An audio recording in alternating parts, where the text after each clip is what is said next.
Donc, nous allons appliquer donc, la loi de Pouillet. Claude Pouillet, c'est un physicien français du 18e, 19e siècle, qui est né en France en 1790. Donc, fin 18e jusqu'au milieu du 19e siècle, a mis au point une loi purement expérimentale qui permet de connaître la valeur d'une résistance électrique. C'est une loi qui est d'une grande utilité. Sans cette loi, l'électricité aura en fait un retard considérable. Si cette loi n'était pas intervenue dans les évolutions et les recherches en électricité à cette époque, en fait, on aura un grand retard parce qu'on ne pouvait pas quantifier en fait la valeur d'une résistance électrique bien qu'on l'utilisait déjà. Donc le travail de Claude Pouillet était un travail considérable qui en fait n'a d'essence pour moi, n'a d'utilité pour moi que si je peux l'utiliser d'une façon pratique en fait. La théorie, nous le connaissons et ce que les enseignants nous ont appris, c'est la loi, la formule très simple en fait de Pouillet. Mais avant de voir, d'appliquer cette formule, nous allons voir quelles sont les différentes façons de mesurer ou de connaître la valeur d'une résistance électrique. À notre niveau, il existe trois façons en fait de connaître la valeur d'une résistance électrique. La première façon, c'est l'application de la loi de Pouillet d'une grande utilité. Donc la loi de Pouillet nous dit que R, la résistance que nous cherchons, est égale à ρ, la résistivité, multipliée par la longueur du conducteur, divisée par la section. On reviendra. Une autre façon de connaître la valeur d'une résistance électrique, c'est de la mesurer, ce qu'on appelle une mesure ohmmétrique. Donc on prend un multimètre en fait, sinon un ohmmètre.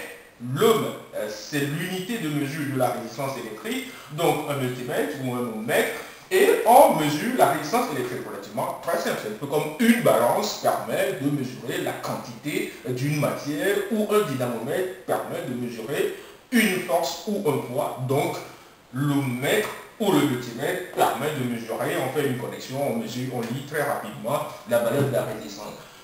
La troisième façon, pour mesurer la résistance électrique, c'est ce qu'on va voir également dans ce laboratoire, c'est ce qu'on appelle la mesure voltampère-métrique. C'est-à-dire on va utiliser deux appareils pour lire d'un côté la tension, de l'autre côté l'intensité, et en appliquant la loi d'Ohm, Georges Simon Ohm, un physicien allemand également de la fin 18e, 19e siècle, il est né en 1889, pratiquement la même période que Claude Pouillet, donc a mis au point une formule en fait qui nous permet de connaître la différence de potentiel, la tension aux bornes d'un récepteur, si nous connaissons sa résistance et le courant qui le traverse. Cette formule est également d'une grande utilité et nous permettra de connaître la résistance électrique. Donc, trois façons.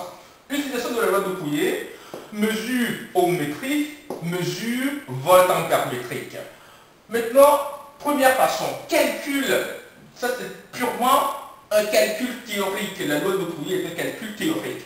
Donc, loi de Pouillet, nous avons un conducteur rectiligne dont nous connaissons la résistivité, nous connaissons la longueur et la section. Je précise que la longueur, nous restons dans le système international des mesures, donc la longueur s'exprime toujours en mètres, la section s'exprime toujours en mètres carrés, et la résistivité s'exprime en ohm fois mètre. Nous restons dans la physique, donc tout ce que nous faisons, nous convertissons les unités, les mesures que nous faisons. Nous avons le fil de Constantan que j'ai ici, son diamètre c'est égal à 0,5 mm.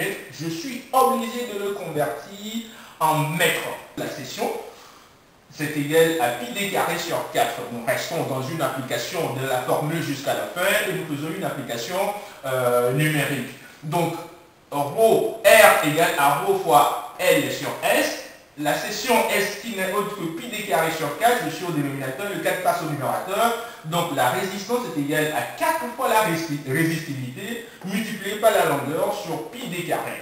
Donc 4 ρ L sur pi d carré. Dans ceci, j'ai L qui est la longueur en mètres, D qui est le diamètre en mètres. Donc, je fais une application numérique, R, c'est égal à 4, multiplié par la résistivité du constantant, c'est égal à 0,5 10 exposant moins 6. Donc, 4 fois 0,5 10 exposant moins 6, multiplié par 50 qui est 50 cm qui est la longueur de mon conducteur. La longueur de mon conducteur c'est 50, j'ai pris 50 cm. Donc 50 cm multiplié par 10 exposant moins 2 pour convertir en mètres. Okay. 50 multiplié par 10 moins 2. Au dénominateur, j'ai pi multiplié par, je vous disais précédemment que le diamètre de mon conducteur c'est égal à 0,5. Donc 0,5 multiplié par 10 exposant moins 3 qui le convertit en mètres. Et le tout au carré, étant donné que mon diamètre est au carré. On n'a pas besoin d'une calculatrice. À ce niveau, ce travail est très simple.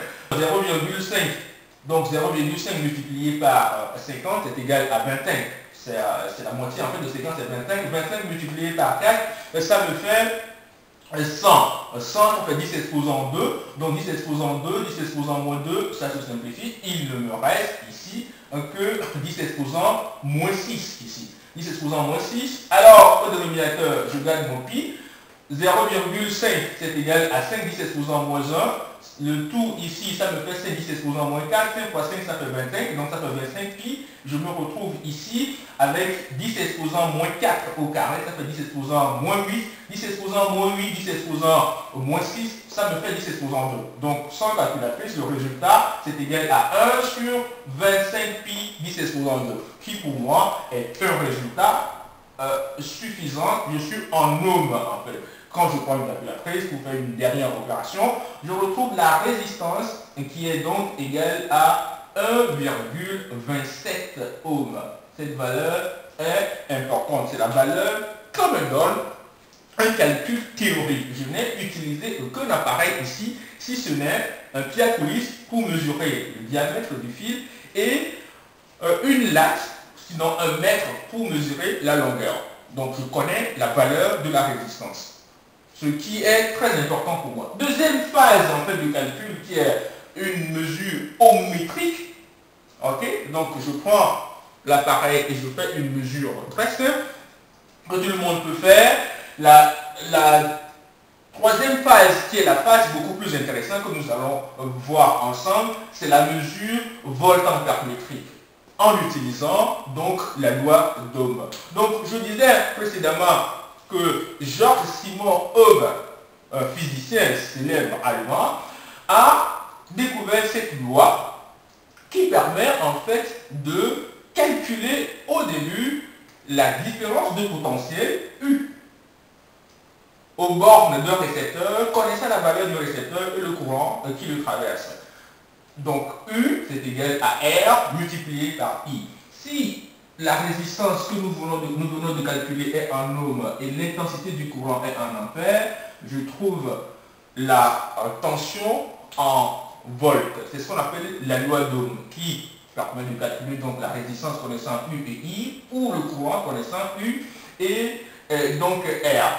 Nous allons donc passer à la manipulation pour vérifier la loi d'Ohm sur la résistance que nous disposons ici. Je vous remercie.